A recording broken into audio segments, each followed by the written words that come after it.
Tu apellido no es un nombre, es un clan. Y hoy te lo pruebo en 4 ecos. One Legacy. Identidad es destino. Imagina a Alonso. Un hombre de 40 años, con las rodillas destrozadas de dormir en piedra y la piel curtida como cuero viejo. Alonso no es un héroe de película, es un padre. Es un hombre que adora a su hijo Pedro, de 9 años.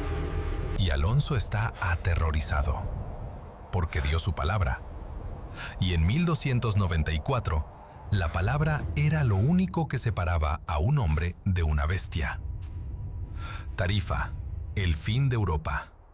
El viento aquí te vuelve loco si lo dejas. Afuera, un ejército formidable espera un solo error para entrar. Adentro se acabó la esperanza. Alonso y sus hombres llevan 6 meses sitiados. Se comieron el cuero de sus botas. La sed es tan grande que la lengua parece lija. Saben que el final está cerca. De repente, el ataque para. El silencio es peor que los tambores. Un comandante enemigo se acerca y grita. Su voz rebota en las piedras. ¡Alonso! ¡Ríndete ahora, o tu hijo no volverá a ver el amanecer! Aquí es donde la historia duele. El cálculo es brutal. Si Alonso abre la puerta, salva a su hijo, pero entrega la ciudad y a las miles de familias refugiadas adentro a una muerte segura. Si no abre, su hijo paga el precio.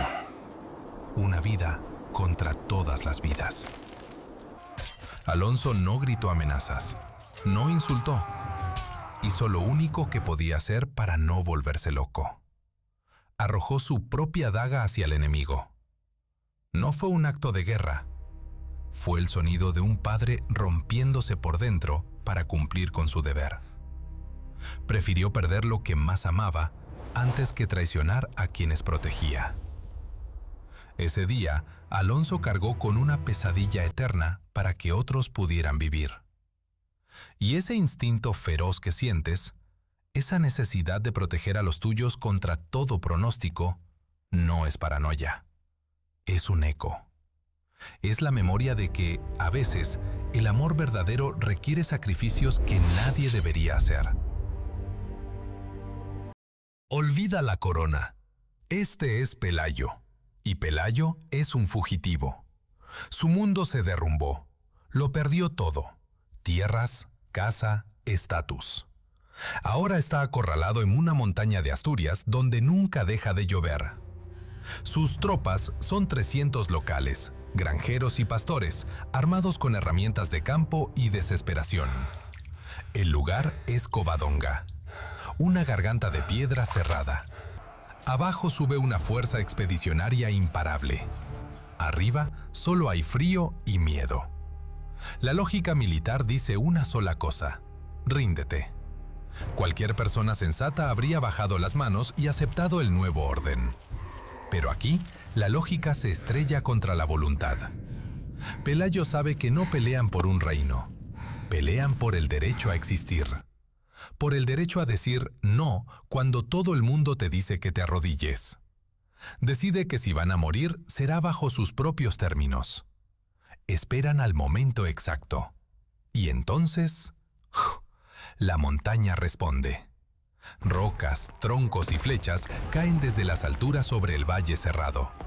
El caos es total. No fue una batalla de campo abierto. Fue la furia de quienes conocen su tierra. 300 hombres convencieron a un imperio de que esa montaña no se podía tomar. Ese día, Pelayo demostró que el tamaño del enemigo no importa si la voluntad es de granito. A veces la vida te arrincona. Y cuando sientes que ya no puedes más, recuerda esto.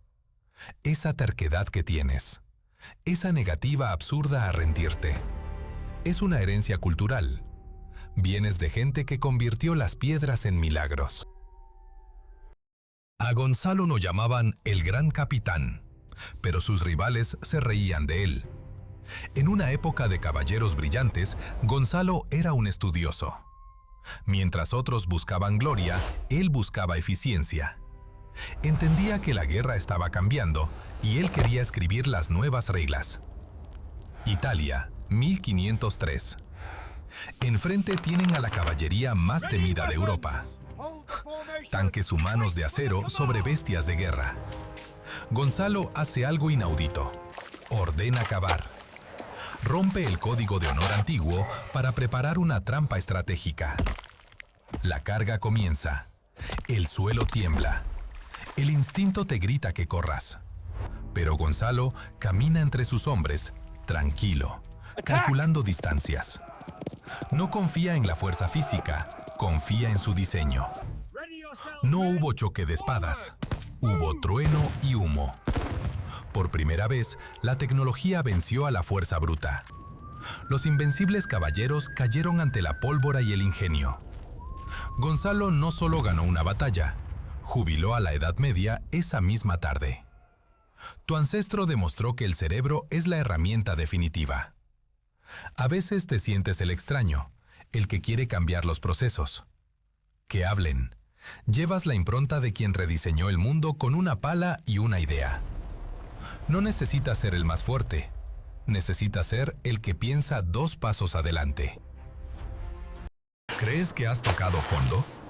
Te presento a Álvar. Salió de casa con armadura de plata, creyéndose dueño del mundo. El mar se lo tragó. Terminó en la costa de lo que hoy es Texas sin nada. Despojado de todo. Sin rango. De 600 hombres quedaron 4. 8 años. Caminando perdido por el norte del continente. Fue prisionero, fue comerciante, fue un extraño en una tierra incomprensible. Pasó hambre, frío y miedo constante. Cada noche era una batalla contra la desesperación. Pero una voz en su cabeza le repetía: un paso más. Para sobrevivir, Álvar tuvo que dejar morir al conquistador. Aprendió a escuchar. Aprendió de las plantas y de la gente que vivía allí. Se convirtió en curandero. Entendió que su título no valía nada. Solo valía su capacidad de aprender y servir. Cuando por fin encontró a los suyos, ellos no lo reconocieron. Vieron a otro hombre, y Álvar, al verlos con sus armaduras rígidas y esa soberbia que ya no compartía, se dio cuenta de que él había cambiado. Ellos necesitaban hierro para sentirse seguros.